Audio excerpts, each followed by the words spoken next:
Guru and Shri Gauranga. Well, again, for joining us this week, we're going to continue with chapter 16, and we're going to begin with Sankirtan. Nama Om Vishnu Padaya Krishna Prasthaya Bhutale Srimate Bhakti Vedanta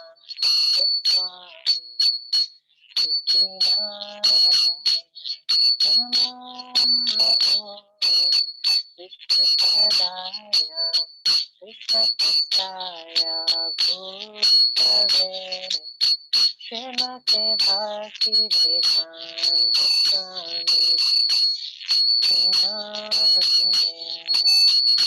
Namaste Saraswati Devi Gaura Premi Devi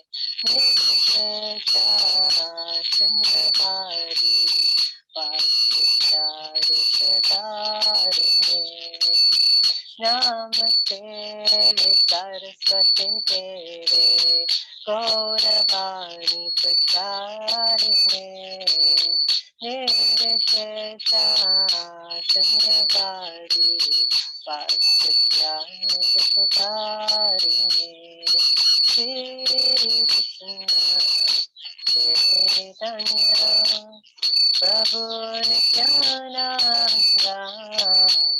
Shri Advaita Gadadhar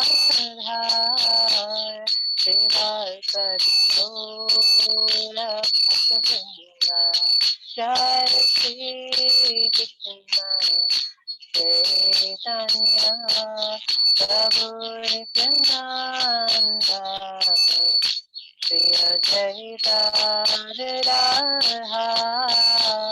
Srivasadi Gaura Bhakta Hare Krishna,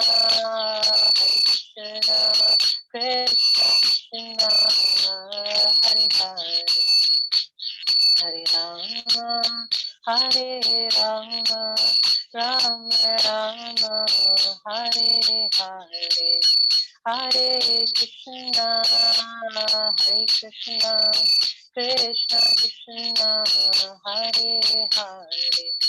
Hare Rama, Hare Rama, Rama Rama, Hare Hare, Hare Krishna, Krishna Krishna,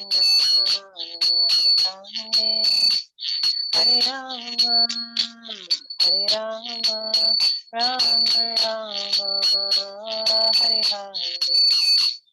Hare Krishna, Krishna Krishna, Hare Hare, Hare Rama, Hare Rama, Rama Rama, Hare Hare, Krishna Hare Krishna, Krishna Krishna Hare Hare, Hare Rama, Hare Ram Hare Hare, Hare Krishna, Hare Krishna, Krishna Krishna Hare Hare, Hare Ram, Hare Ram, Ram Hare Hare, Hare Krishna, Hare Krishna, Krishna Krishna Hare Hare, Hare Ram, Hare Ram, Ram Ram, Hare Hare, Hare Krishna, Hare Krishna, Krishna Krishna Hare Hare, Hare Ram, Hare Ram, Ram Ram, Hare Hare. Hari Bo, Hari Bo, Hari Bo, Gaura Hari Bo, Gaura Hari Bo, Hari Bo, Hari Bo, Gaura Hari Bo, Jaya Prabhupada, Prabhupada, Prabhupada, Jaya Prabhupada, Jaya Jaya Prabhupada, Prabhupada, Prabhupada, Jaya Jaya Prabhupada, Jaya Jaya Gurudev, Gurudev, Gurudev, Jaya Jaya Gurudev, Jaya Jaya Gurudev, Gurudev, Gurudev, Jaya Jaya Gurudev. Shri Gaura Hari Ki Jai, Shri Prabhupada Ki Jai, Shri Govinda Hari Hari Bol. So Hare Krishna everyone, thank you again so much for joining us this week. We're going to continue in our discussions of chapter 16 from the teachings of Lord Chaitanya, and we'll chant our prayers first. Om Jnanatimirandasya Gnanina Shalakaya Chakshurunmilitam Yena Tasmai Shri Gurave Namaha. Shri Chaitanya Manobhishtam Sthapitam Yen Bhutale Swayam Rupakalamahyam Lati Swapadantikam Om Vishnu Padaya Krishna Prasthaya Bhutale Srimati Bhaktivedanta Swami Nityanamini Namaste Saraswati Devi Gauravani Vichari Vayam Shesha Srinivadi Vastrati Deshikari. So thank you all again so much for the opportunity to present this overview of the teachings of Lord Chaitanya, a book by Srila Prabhupada, which is based on the biography of Lord Chaitanya Mahaprabhu, which is called Chaitanya Charitamrita, written by Srila Krishnadas Kaviraj Goswami. I pray for all of your blessings to do justice to class today so that we can have a better understanding and appreciation for Lord Chaitanya Mahaprabhu, which is all of our relevance. So Lord Parents' Day is coming up next week Tuesday, and we can apply everything that we've been learning from these teachings to these wonderful disciples, Srila Rupa Goswami, Srila Sanatana Goswami. We'll be coming up with more wonderful lessons to all the other devotees who personally taught as well. And so this can enrich our devotional service to him. So today we're continuing with part 2 of chapter 16, which is entitled Conclusion of Teachings of Sanatana Goswami. And here the Lord is also concluding his explanations to the Atmaram verse, which he began in chapter 50. So we will chant the invocation prayer, which is the 18th verse of the first chapter of the Chaitanya Charitamrita. Jai Jai Shri Chaitanya Jai Nityananda Jai Advaita Chandra Jai Guru Bhakta Vrinda Jai Jai Shri Chaitanya Jai Nityananda Jai Advaita Chandra Jai Guru Bhakta Vrinda Jai Jai Shri Chaitanya Jai Nityananda Jai Advaita Chandra Jai Guru Bhakta Vrinda. And the translation is Glory to Shri Chaitanya and Nityananda, Glory to Advaita Chandra, and glory to all the devotees of Shri Gaura Lord Chaitanya. So we will recap this this Atmaram verse that we are discussing from Srimad Bhagavatam, Canto 1, Chapter 7, text here. Suta uvacha Atmarama Shamanayo Nirgranta Api Uttame Kurvantya Kim Bhaktim Ittam Bhutagana Harihi. And the translation is, Suta Goswami said, all different varieties of Atmaramas, and it's in parenthesis, those who take pleasure in the Atma or spirit self, in parenthesis, especially those established on the path of self-realization, though freed from all kinds of material bondage, desire to render unalloyed devotional service unto the personality of Godhead. This means that the Lord possesses transcendental qualities and can therefore attract everyone, including liberated souls. So, to recap, last week we had said that Lord Chaitanya Mahaprabhu initially broke down the verse word by word and gave us individual meanings, and then he was putting the meanings together in the context of the entire verse. So he had firstly explained how the different classes of transcendentalists get attracted to the Lord, and he had first described the impersonal, those who follow the impersonalist tradition, and he described in particular those who follow the mystic yoga tradition last week.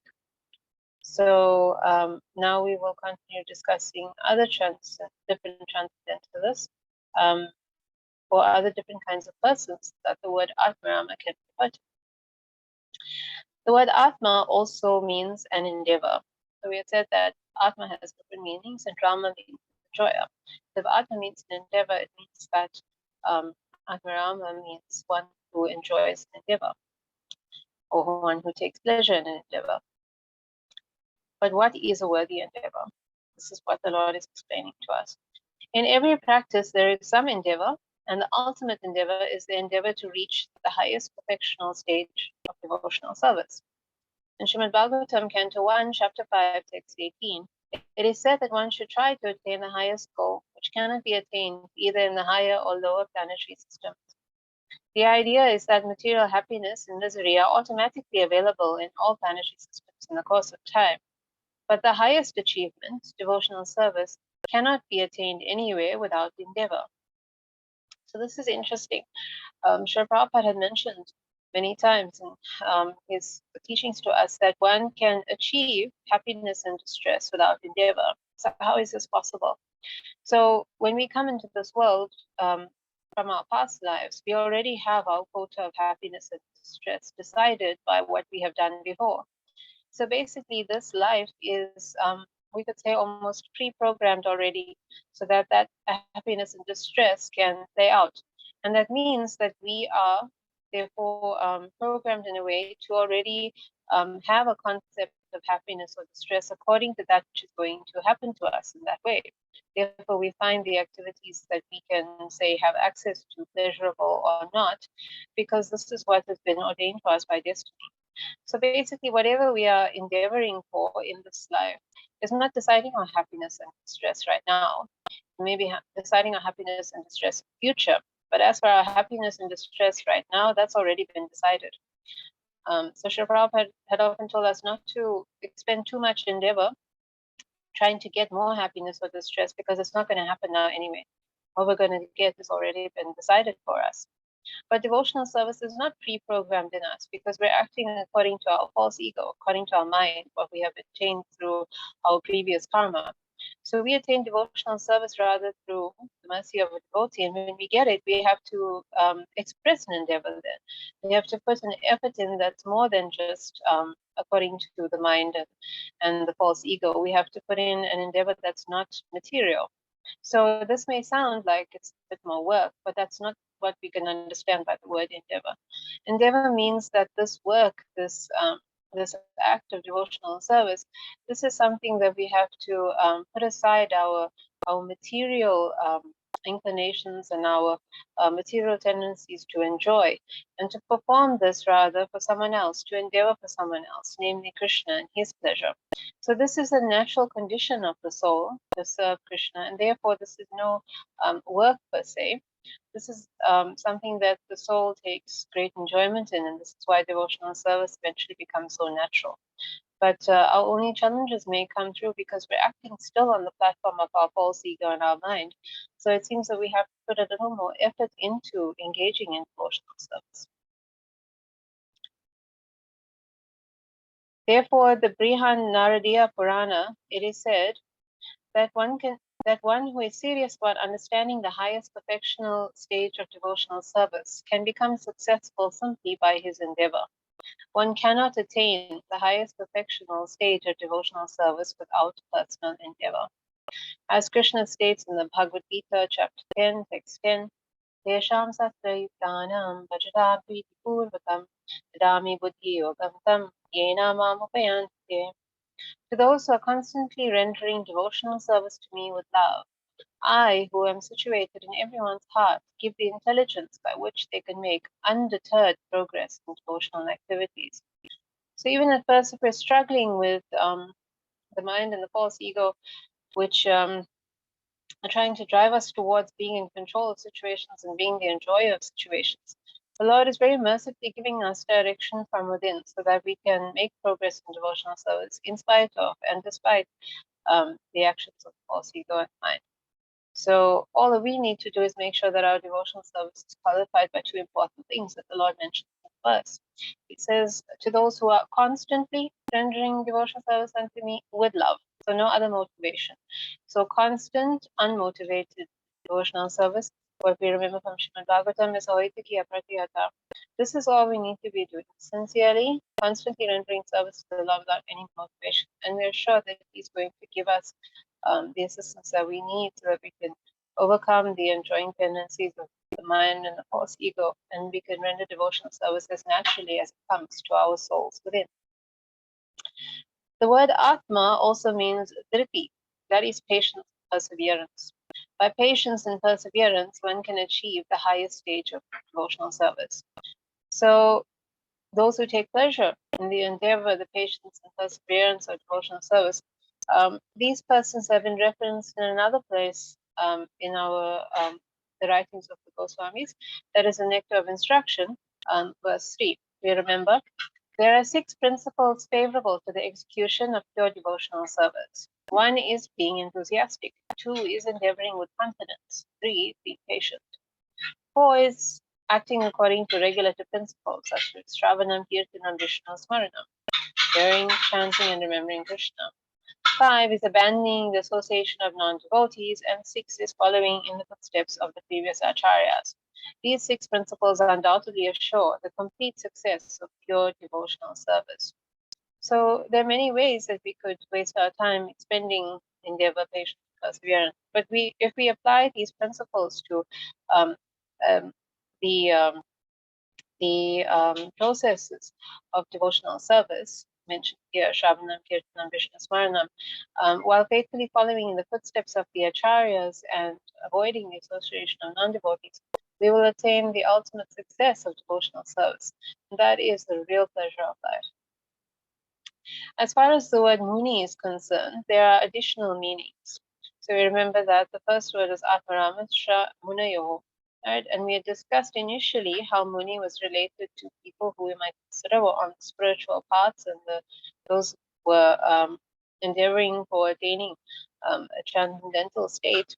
But we also remember that Lord Chaitanya Mahaprabhu gave us other meanings of Muni, for example, grave people, and now he will expand these definitions to include non-human persons. For these personalities, these creatures can also become attached to the Lord.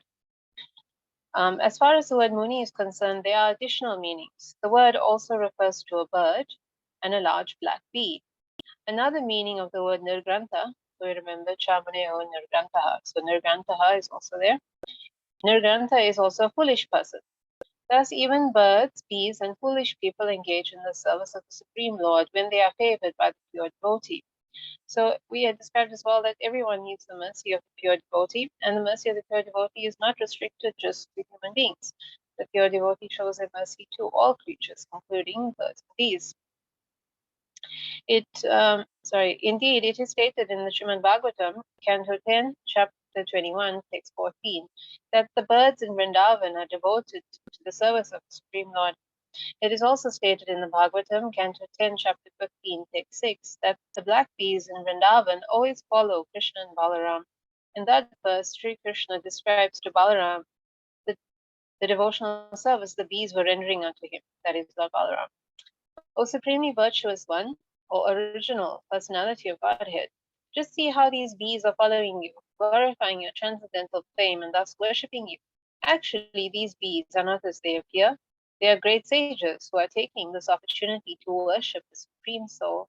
Although you are not knowable by ordinary persons, they know you, and they are following and glorifying you. So this refers to the bees who do know Lord Balaram's supreme position. In the next verse, Krishna describes the similar reception given to Balaram by the peacocks and cuckoos of Vrindavan. O worshipful one, just see how the peacocks returning to their nests are receiving you with full pleasure. These peacocks are just like the damsels of Raja. The cuckoos on the branches of the trees are also receiving you in their own way. The residents of Vrindavan are so glorious that everyone is prepared to render devotional service to the Lord. Another verse of Srimad Bhagavatam, which is Canto 10, Chapter 35, Text 11, describes a similar reception given to Krishna by the birds of Vrindavan. Oh, just see how the cranes and swans on the water are singing the glories of the Lord. Indeed, they are standing in the water, meditating on Him and worshipping. It is stated elsewhere in Srimad Bhagavatam, Canto 2, Chapter 4, Text 18. Even the aborigines and uncivilized human beings like Kiratas, Punas, Andhras, Pulindas, Pukashas, Abhiras, Shumbas, Yavanas, and Kastas, as well as many other such human beings, can all be purified simply by taking shelter of the pure devotees. Therefore, Shukadeva Goswami offered his respectful obeisances unto Lord Vishnu, whose devotees can work so wonderfully. So the definition of civilized actually goes beyond one's origin in the world. It refers to one who knows the aim of life. So Srila Prabhupada says in the purport of Bhagavad Gita, chapter 2, text 2, those who are civilized know the value of life and have a civilization based on spiritual realization. So what that means is that wherever in the world one may come from, if one understands what the aim of life is, that it goes beyond mere material enjoyment and beyond the four aims of life that are shared by animals, namely mating, sleeping, eating, and defending. If one can go beyond this and understand that the aim of life is to free oneself of the clutches of material pleasure and engage in devotional service to get out of this material world and attain the Lord um, eternally in his spiritual realm, then that person is, of course, of the highest spiritual understanding. And anyone who may be in the materially apparently civilized condition, but is still only possessed by these four aims, is, as Srila Prabhupada said, a polished animal, basically. This is the definition of what civilized and uncivilized actually is. And now the Lord takes us back to the word dhriti. Another meaning of the word dhriti is to realize oneself as elevated. In this state, one feels that he is free from all miseries and is elevated to the highest platform of life. All devotees of Krishna in full Krishna consciousness are free from all kinds of material pleasures and miseries. They are fully absorbed in the service of the Lord, and they are always jolly by virtue of their engagement in his transcendental service. They are experienced men of happiness. Indeed, they are so happy that they do not even wish to be promoted to the spiritual planets, for they are happy in every sphere of life. Being fulfilled in the transcendental service of the Lord, they desire neither material objects nor material sense pleasures. As stated by the six Goswamis, persons whose senses are fixed in the service of the Supreme Lord can be called peaceful. So the beginning statement of this paragraph had stated that the persons who are dhriti realize themselves as elevated, but that doesn't mean that they think themselves they don't think of themselves as being proud. They think that they are elevated above these four aims of life, that are basically the same as the animals: eating, sleeping, mating, and defending. They know that being above that means that they're engaging in the real human duties, which is inquiring into self-realization, which, as we said, will lead to one realizing that they're eternal servants of Krishna and engaging in the service of Krishna. And this is what it means for one to be truly elevated. Of course, the real servant of Krishna always sees themselves as humble and never proud. So this goes along with that understanding. Thus, the word Atmarama indicates that even birds, beasts, and fools, in short, everyone, can become attracted by the transcendental qualities of Krishna, engage in his service, and become liberated. Still, another meaning of Atma is intelligence. So, Atmarama is one who takes pleasure in intelligence. One who has a special intelligence is also called Atmarama. The Atmaramas with special intelligence are of two kinds. One is the learned sage, and the other is the fool without book knowledge. How do we understand this? Both of these can have an opportunity to associate with a pure devotee. Even the foolish Atmaramas can give up everything and engage in Krishna consciousness in pure devotional service. In the Bhagavad Gita, chapter 10, text 8, it is said that the Supreme Lord Krishna is the origin of everything, that everything emanates from him, and that anyone who is actually intelligent understands this and engages in his service.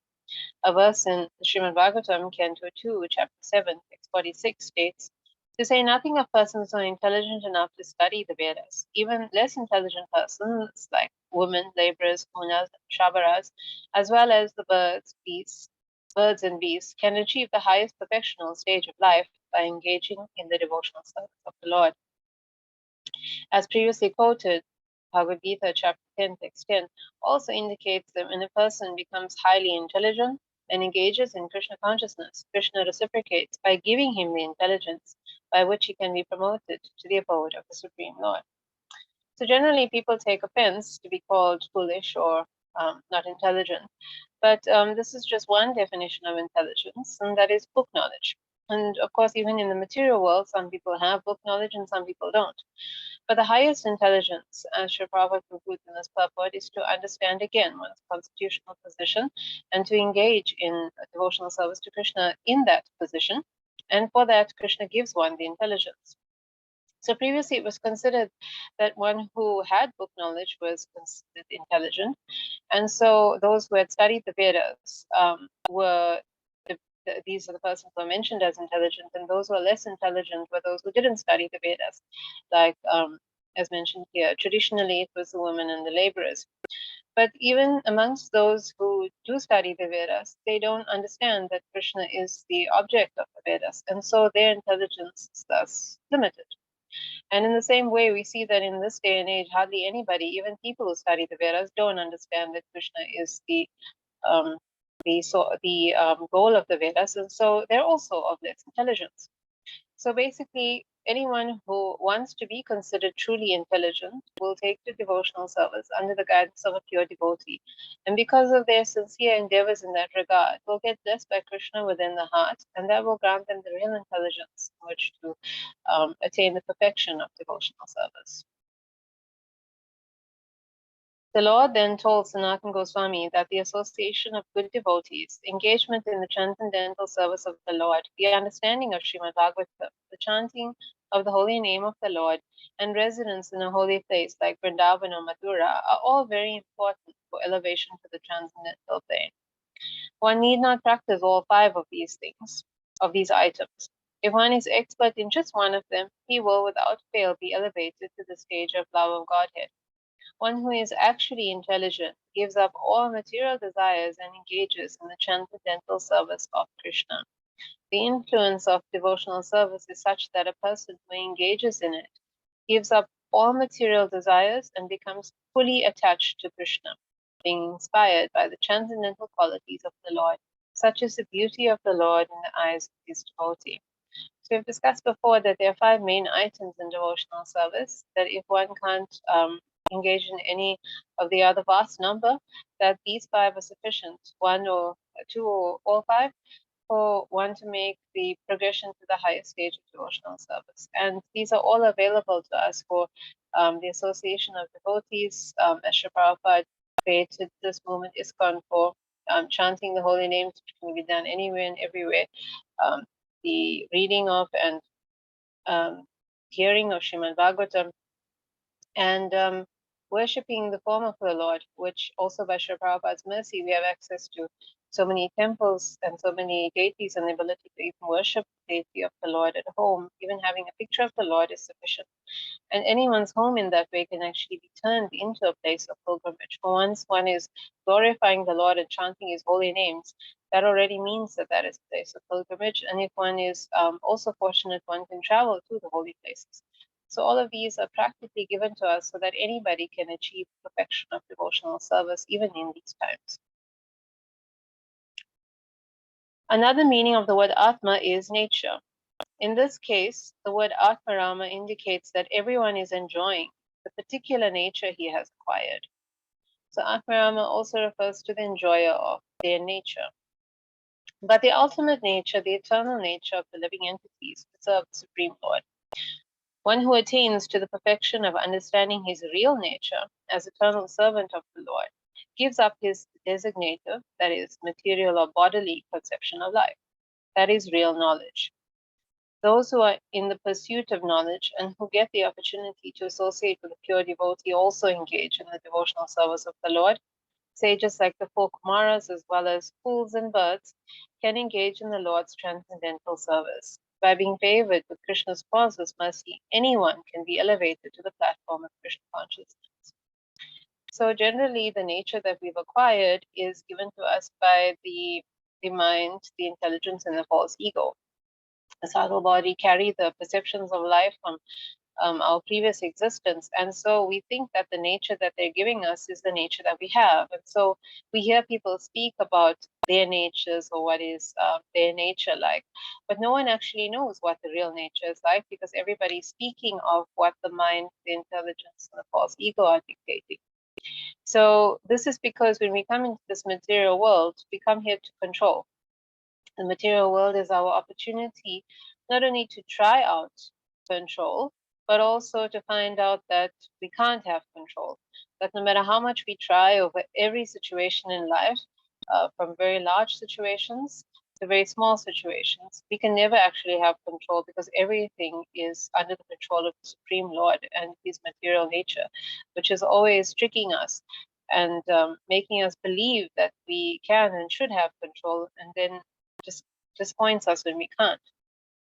So we can see from that that what this is supposed to do is to guide our intelligence to understand that if this is so futile, there must be another understanding. There must be another reality beyond this, because all of this attempts to have control that end up in frustration can't be the real meaning of life. So unfortunately for the foolish spirit soul, instead of this impelling them to think harder about the situation, they tend to chase more control. This is how they end up repeating cycle of birth and death over and over again. So the moment when we stop, when we get the mercy of a pure devotee and we see things as they are, and we realize that the only way that we can actually be freed of the cycle is by uncovering our real identity as servants. This is when we take to devotional service, and through that, we lose that tendency to be the controller. We gain the identity of being the servant, and our devotional service progressively uncovers that eternal relationship of service that we have with Krishna, and this is how we get freed from the material world. One who becomes attracted by the transcendental qualities of Krishna begins devotional service. In Srimad Bhagavatam, Canto 10, chapter 15, text 8, Krishna glorifies the land of Vrindavan as he addresses Balaram in this way. This land of Rajabhumi is made glorious by the touch of your feet. Being touched by your fingers, the creepers have also become glorious. When you look on the hills, rivers, and lower animals, they too are all made glorious, and the gopis, being embraced by your transcendental arms, are also made glorious. The gopis glorified Vrindavan in the following words. Dear friends, all these inhabitants of Rajabhumi, everyone, including the birds, beasts, and trees, are glorified when they see Lord Krishna and Lord Balaram singing on their flutes as they go to the forest, go to the pasturing ground with their friends. So now we've spoken before of animate creatures, birds and bees. Now the Lord is also describing how the land of Vrindavan, the hills, the creepers, the rivers, the trees, everyone is actually serving the Lord. Everyone is attracted by his beautiful features. Now we might say that these personalities are all transcendental and in Vrindavan anyway, but Lord Chaitanya Mahaprabhu passed through the Jarikanda forest, and there he entranced all the animals who were ordinary animals, who also became attracted to his transcendental features and were so spontaneously enraptured by chanting the holy names that they forgot themselves completely. So this is the wonder of the Lord's attractive features to all creatures and all objects, even if they are not animated. The word Atma also means this body. The yogis who practice bodily exercises, considering the body to be the self, are also elevated to the transcendental service of the Lord if they associate with pure devotees. There are many people who believe the body to be the self, and they are engaged in many fruitive activities, including bathing rituals and ordinary worldly activities. But when they come in contact with a pure devotee, they also engage in the transcendental service of the Lord. So we discussed the yogis at length last week. Some are just, of course, trying to improve the bodily condition, either for self-realization or for other purposes. But either way, even if they come to come into the association of pure devotee and get their mercy, they can also come to devotional service, as can other persons who are engaged in the path of fruitive activities, like those who are engaged in karma yoga. They can also be attracted away from their fascination with the material body and all objects that are related to the material body. And they can also be turned to devotional service, even if they steadfastly engage in the rituals for attaining material pleasures. So there's an interesting example given here of the sages of Naimisharanya. In Srimad Bhagavatam, Canto 1, Chapter 18, Text 12, it is stated, O my dear Sutta Goswami, we have become darkened by the sacrificial smoke of fruitive activities, but you have given us the nectar of Krishna's lotus feet. It is also stated in the Srimad Bhagavatam, Canto 4, Chapter 21, 1, text 31. The waters of the Ganges flow from the tip of the lotus feet of Krishna, and by bathing in that water, everyone, including fruitive actors and all sages, can wash dirty things from the mind. So the sages of Naimisharanya themselves were actually also engaged in fruitive sacrifices. But they, of course, had a slightly different result in that they weren't directly trying to get material things for themselves, but they were trying to get benefit for the people of this age, knowing that Kali Yuga was going to wreak such havoc. But engaging in fruitive activities for the ultimate benefit of people wasn't going to get them anywhere. Practically all they got was darkened from the smoke. So what this means is that the ultimate good of people is devotional service to the Lord. It's attaining the Lord and getting out of the cycle of birth and death, free from not just Kali Yuga, but all yugas, all material contaminations altogether at once. And so they couldn't just get this by engaging in a yagya. The yagya may capture people's attention, and it may seem like it's quite a significant spiritual activity, but the ultimate spiritual activity was revealed to them when they got the mercy of a pure devotee, Sutta Goswami, who spoke the Srimad Bhagavatam. And so they were also attracted by Krishna's wonderful pastimes and purified. And not only that, the Srimad Bhagavatam was delivered as the ultimate good for the world. So this is how this wonderful example concluded. Even those who believe that the body is the self, or those who are full of material desires, are also, in a sense, Atmarama. So here Atma is referring to the body. Because they take pleasure in the body and things related to the body, because they take pleasure in the body and things that are related to the body, these people are called Atmaramas in that sense. When they associate with the pure devotees of the Lord, they give up their material desires and become perfect in the service of the Lord. So the best example of this is Dhruva Maharaj. And this is what he says, a quote from the Hari Bhakti Sudadhaya 7:8. My dear Lord, I came to worship you because I desired some land on this earth. But fortunately, I have attained you who are beyond even the perception of great sages and saintly persons. I came to search out some particles of colored glass, but instead I found a very valuable gem like you. I am satisfied, and I do not desire to ask anything of you. So Dhruva Maharaj was also interested in material pleasures. He was an Atmarama in that sense, because he wanted the company of his father. That, of course, is based on his bodily relationship with his father. And he also desired that he would inherit his father's kingdom, naturally, as the eldest son. But his stepmother stood in the way of his ambitions, and so he turned to the Supreme Lord with these material goals.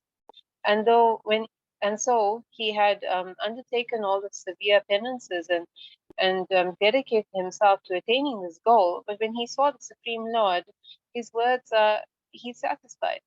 He didn't even want to ask for a kingdom. He didn't actually ask for anything. The Lord granted him Dhruvaloka, the pole star, by his mercy. Dhruva Maharaj was completely satisfied by engaging in devotional service, and this was again because he got the mercy of a pure devotee, Narada Muni. So even those persons who are so materially attached to the body and all the things related to the body, even they can get attached by the mercy of pure devotee through devotional service and attain Krishna. There is also another meaning to the word nirgrantha. The word can also mean foolish hunter or wretched poor man. There is an instance of how such a hunter attained salvation and engaged himself in the devotional service of the Lord simply by associating with the pure devotee Narada. Indeed, Lord Chaitanya told Sanatana Goswami the following story of the hunter's meeting with Narada. So this is a very wonderful pastime where a hunter named Mrigali became a devotee of the Lord. So Narada Muni was passing through the town of Prayag. He wanted to bath in the confluence of the holy rivers there. He was coming on his way from Vaikuntha, and he passed through the forest, and he saw quite a disturbing sight. He saw that many animals were lying half killed, a bird, a rabbit, boar, deer, like that, and they were suffering quite a lot in pain. And so Narada Muni thought, who is the foolish man who has committed such sins? So he had not just compassion for the animals, but also compassion for the person who had injured them And this is very interesting because this is one of the great characteristics of pure devotee. Instead of condemning the sinful, they also concern themselves with how to deliver the sinful as well. So he went a bit further on and he saw the hunter there who was looking, as the Lord says, like Yamaraj, like death personified with his bow and arrow. But since Narada Muni has no fear, he approached him and he asked him, um, why, how did these animals end up being killed like this? So an amazing thing happened as Narada Muni was passing the animals in the traps. They all actually became freed and they all fled the area. So the power of a great devotee is actually quite extraordinary. The devotee is not, of course, interested in such powers, but they're there almost as a byproduct of devotional service. Srila Prabhupada says in the purport of Canto 1 that the devotee actually has great powers. They don't, however, exploit them in a materialistic sense like ordinary persons might do if they had the same powers. But sometimes these powers become obvious, like here with Narada Muni. So the hunter was, of course, very upset when he saw all the animals being freed, and he was about to basically vilify Narada Muni. And the amazing thing was that through the influence of this pure devotee, he couldn't do it. He couldn't utter his nasty words. Instead, he spoke very gently to Narada. So many of us are probably thinking this would be a nice power for us to have, but if we would want to control the tongues of others, it would be for our own false ego. But Narada Muni, of course, is sparing the hunter causing offenses further after all of the damage that he's been doing to all these poor animals. So then the hunter very nicely asked Narada why he was passing through the forest and why he was setting all the animals free. And so Narada told him, if you're hunting all these poor animals, why don't you kill them at once? You half kill them, and then they are writhing in their death pangs. This is a great sin. If you want to kill an animal, why don't you kill it completely? Why do you leave it half killed? So then the hunter Mrigari said, very chillingly, my dear Lord, my name is Mrigari, enemy of the animals. I am simply following the teachings of my father, who taught me to half kill animals and leave them flopping about. When a half dead animal suffers, I take great pleasure in it. It's quite terrible. So then Narada Muni humbly begged him to completely kill the animal at least if he was going to continue to kill the animals. So Mrigari had absolutely no idea what was the difference between half killing an animal and fully killing an animal. This was how he had been conditioned to suffering. And it actually reminds us a lot of people in this age who just don't think anything of submitting innocent animals to suffer in slaughterhouses and in very abhorrent farming practices. They don't understand at all. So Narada Muni told him, if you half kill the animals, they suffer great pain. And if you give too much pain to other living entities, you commit great sin. There is a great offense committed when you kill an animal completely, but the offense is much greater when you half kill it. Indeed, the pain which you give half dead animals will have to be accepted by you in a future birth. This is quite disturbing to Mrigari. And because of the powerful association of a pure devotee like Narada Muni, he had faith in Narada's words. And because of that, his heart started to change. And he was quite affected. He feared these sinful reactions suddenly, and he spoke to Narada in this way. My dear sir, from my very childhood, I have been taught to kill animals in this way. Please tell me how I can counteract all the offenses and sinful activities I have committed. I am surrendering unto your feet. Please save me from all the reactions to the sinful activities I have committed in the past, and please direct me to the proper path so that I can be free. So because he was surrendering to Narada humbly and because he wanted to know the proper path, more than just killing the animals completely, but not killing anyone actually, Narada told him to break that bow and come back to him. And then Narada said, just go to your home and distribute whatever money and valuables you have to the devotees and the brahmanas. Then come out and follow me wearing only one top. Construct a small thatched house on the river bank and sow a tulsi plant by that house. Just circumambulate the tulsi tree and every day taste one fallen leaf. Above all, always chant Hare Krishna, Krishna Krishna, Hare Hare, Hare Rama, Rama Rama, Hare Hare. As far as your livelihood is concerned, I shall send you the grains that you need, but you must accept only as much grain as you require for yourself and your wife. So after this, Narad Muni left, and all the animals around were completely freed. Any that were left, it's still in the traps of Magari, and the maize hunter was left behind, offering his respectful obeisances. So he did exactly as his spiritual master told him. He began to execute all the instructions, and it said that in the meantime, news spread among all the villagers that the hunter had become a devotee. Consequently, the residents of the villages came to see the new Vaishnava. It is a very custom to bring grains or fruits whenever one goes to see a saintly person, and since all the villagers saw that the hunter had turned into a great devotee, they brought eatables with them. Thus, every day he was offered grains and fruits, so much that no less than 10 to 20 people could have eaten there. But following Narada's instructions, he did not accept more than what he and his wife required to live on. So this is so amazing, this extraordinary transformation.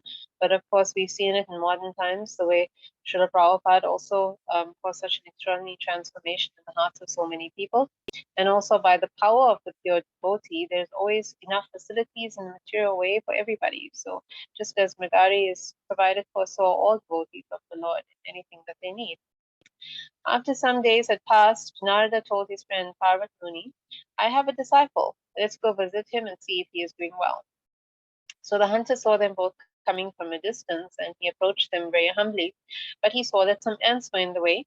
So he was trying to avoid stepping on ants, and then when he was offering obeisances, he gently swept the ants away with his cloth. And this is amazing now to these two saintly people who knew him as a vicious killer of animals.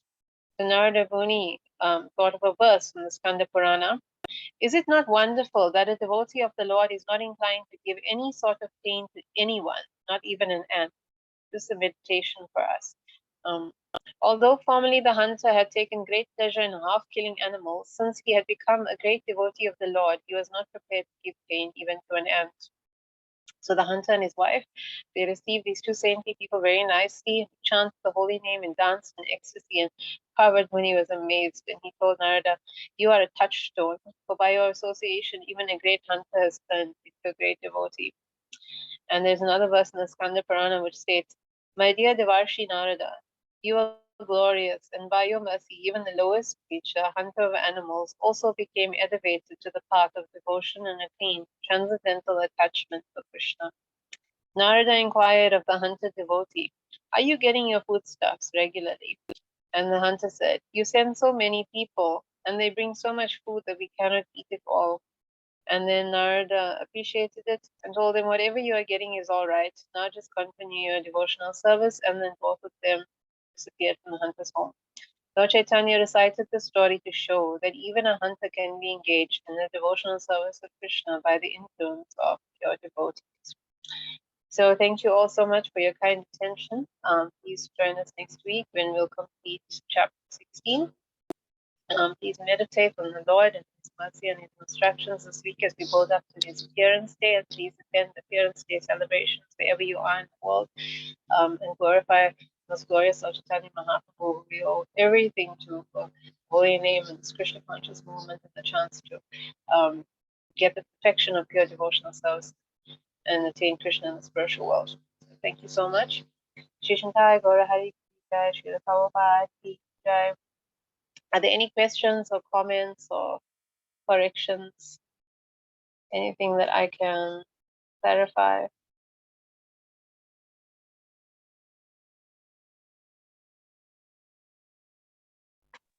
Hey, Krishmaji, thank you for the wonderful class. Thank you, Shri Prabhu. Thank you for the service. Maz, can you please explain what it means by mercy of a pure devotee? So it's a very nice point that His Holiness Virar Swami was making in relation to Srila Prabhupada. When Srila Prabhupada came to the West, he had prayed very famously on the Jaladuta. There's the poem that he wrote where he was praying for the ability to make the conditioned souls hear the message of Krishna. So this is the mercy of a pure devotee. A pure devotee is always praying to the Lord on behalf of the conditioned souls, and because the Lord always hears his pure devotee because he trusts the opinion of pure devotee, then this is how we can be delivered. The Lord himself is very impartial, and we understand why he has to be like that. And it's very difficult to actually directly get his attention. So the example that we often get is that if you have somebody in a very high position and you want to get to him, it's not easy if you just try to approach him directly, if you write letters or you try to stalk him and things like that. But if you try to go through somebody who's connected to this person, you're more likely to get an introduction.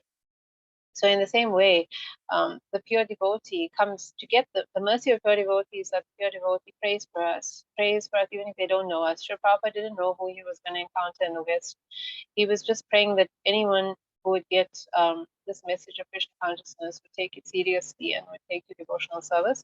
And then, of course, the pure devotee then goes out and approaches people, preaches to people, tries to get the message out to people in many ways. Srila Prabhupada wrote books, he left behind so much instructions and letters and so on. This is all mercy, it's all prasad of pure devotee. And this is how it reaches us, because the messages and the teachings and all of that are imbued with their prayer for us, their desire for us to take it seriously. And so when we come in touch with it, Krishna reciprocates that, okay, my pure devotee has put their energy into this person receiving Krishna consciousness, and he opens the door for us to be able to do that within the heart. Because we remember that the pure devotee is the external manifestation of Krishna, and Krishna is within the heart. So he gives us, we could say, sort of permission, or he opens the door and allows us to take this mercy of a pure devotee seriously. And then through these two spiritual masters within the heart and externally, the spirit soul becomes interested and takes to devotional service in this way. Is that, Yeah, is Maharaj, that thank okay, you, Hare Prabhu? Krishna. Thank you so much, Maharaj. Hare Thank Krishna. you. Hare Krishna. Any other questions or comments to clarify? If not, we will sing a very nice bhajan today in glorification of our wonderful Lord Chaitanya Mahaprabhu. This is one of the bhajans by Bhaktivinoda Thakur. It's actually a glorification of Navadvip, the land that Lord Chaitanya Mahaprabhu appeared in.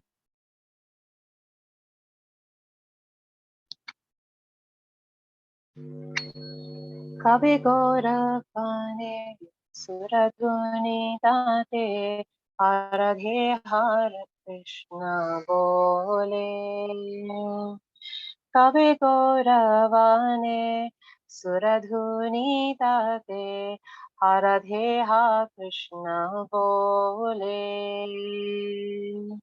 Kandiya Vedavo Deho Krishna Deho Sukhachari Hare Krishna Jnana Lata Tarutale Kandiya Vedavo Deho Sukhachari Jnana Lata Tarutale Swapate Gete Mahiya Kaibo Divo Saraswati Jaharam Swapate Gere Mahiya Kaibo Divo Saraswati Jaharam Pulina Puline Gade Gadi Divo Koi Krishna Kola Halam Puline Gade Gadi Divo Koi Krishna Kola Halam Dhama Bhasi Rani Pranati Koriya Magibo Krishara Lesham Dhama Bhasi Jane Pranati Koriya Magibo Krishara Lesham Vaishnava Charanare Gaya Maki Dhoriya Vadhuta Vesha Vaisnava Charana Renugaya Maki Dhoriya Vadhuta Vesha Gaura Bhaja Jane Dherana Dekhi Bo Hoi Bhoga Raja Bhasi Gaura Bhaja Jane Dherana Dekhi Bo Hoi Bhoga Raja Bhasi Dhamira Swarupa Spurite Nayane Hoi Radhara Dasi Dhamira Swarupa Spurite Nayane Hoi Radhara Dasi Tabe Gauravane Suradhuni Tate Hara Hare Ha Krishna Bole Kabe Gauravane Suradhuri Tate Hare Ha Krishna Bole Kandiya Vedhavo Devo Sukha Chari Anarasa Tarutale Kandiya Vedhavo Devo Sukha Chari Anarasa Tarutale Jaya Gauranitai Gauranitai Jaya Gauranitai Jaya Gauranitai Gauranitai Gauranitai Jaya Gauranitai Hari Bol Hari Bol Hari Bol Gaura Hari Bol Nitya Gaura Hari Bol Hari Bol Hari Bol Nitya Gaura Hari Bol Jai Jai Prabhupada Prabhupada Prabhupada Jai Prabhupada Jai Jai Prabhupada Prabhupada Prabhupada Jaya Jaya Prabhupada Jaya Jaya Gurudev Gurudev Gurudev Jaya Gurudev Jaya Jaya Gurudev Gurudev Gurudev Jaya Jaya Gurudev Krishna Gaura Hari Ki Jai Shri Gaura Premi Devi Ki Jai Shri Prabhupada Ki Jai Shri Gurudev Ki Jai Gaura Bhaktivinoda Ki Jai Shri Gaura Premi Hari Hari Bol. So read the translation. When, oh when will I wander here and there, weeping under the shade of the trees and creepers along the banks of the celestial Ganges River in Navadvip? I will cry out, O Radhe, O Krishna, and I will completely forget about all the so-called pleasures of this material body. When will I be able to live so simply by begging some food from the homes of the untouchables who live here and there? I will drink the water of the Saraswati, and in ecstasy I will roll to and fro on the banks of the river, raising a loud uproar of Krishna, Krishna. When will I bow down to all the inhabitants of the holy land of Navadvip and receive a bit of their causeless mercy? I will smear the dust of the Vaishnava's lotus feet all over my body, and I will wear the dress of a mad wandering mendicant. When I factually observe that the transcendental lane of Navadvip is not different from Sri Vrajabhumi, then I shall be transformed into a Vrajavasi also. Then I will see the true form of the transcendental realm opening up before my very eyes, and I will thus become one of the maidservants of Srimati Radharani. Shri Navadvip Dham Ki Jai. So again, thank you all so much. Have a wonderful week and a wonderful Gaura Purnim. Srila Prabhupada Ki Jai. Hare Krishna. Hare Krishna.